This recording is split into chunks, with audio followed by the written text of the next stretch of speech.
Apa? Ya, Agung Kresno Sarwono ya.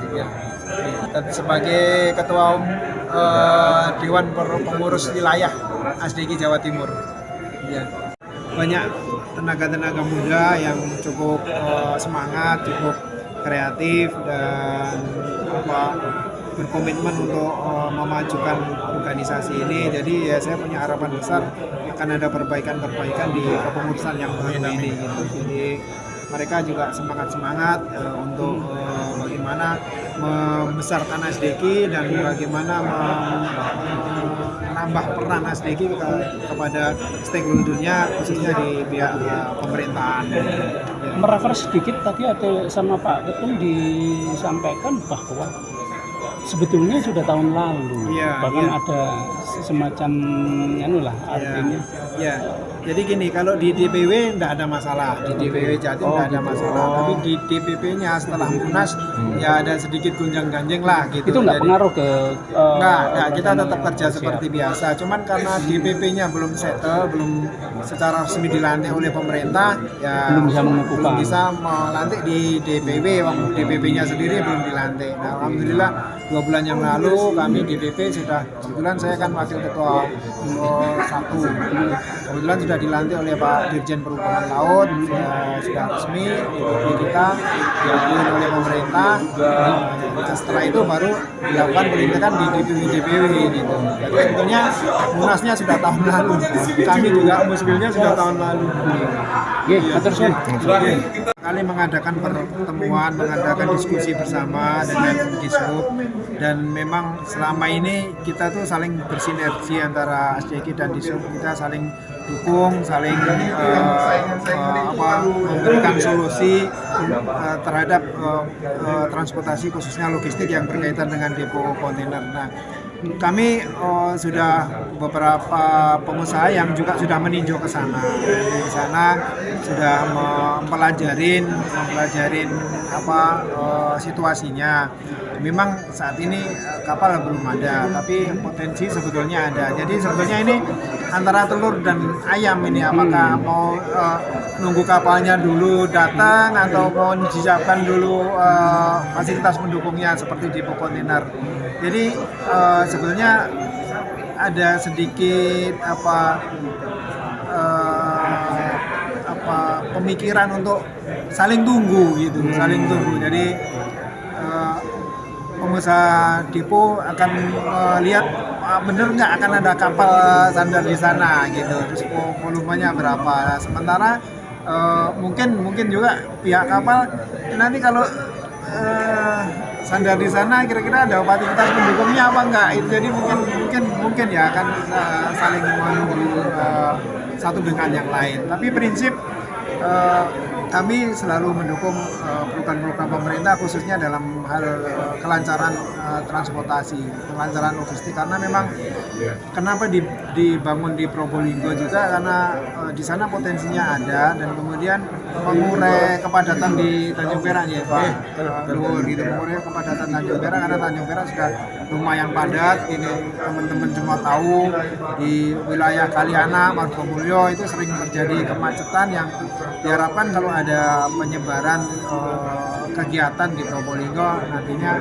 bisa mengurangi kepadatan di Tanjung Perak.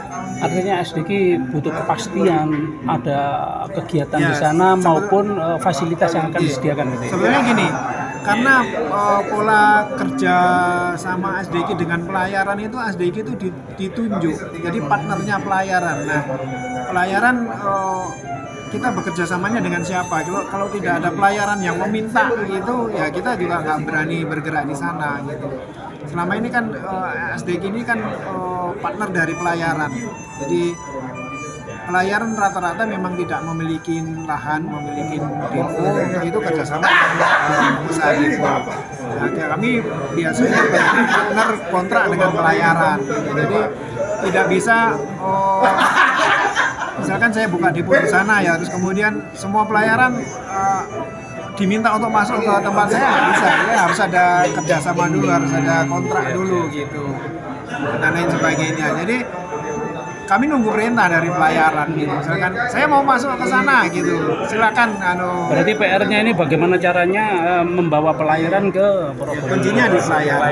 Kuncinya di pelayaran. Adakah sudah upaya yang dilakukan oleh Kapolres? Kita itu kan memang Pemprov Jawa Timur itu pemerintah provinsi lah, itu kan sebagai pembina dari SDM, termasuk perizinan juga kan itu kan.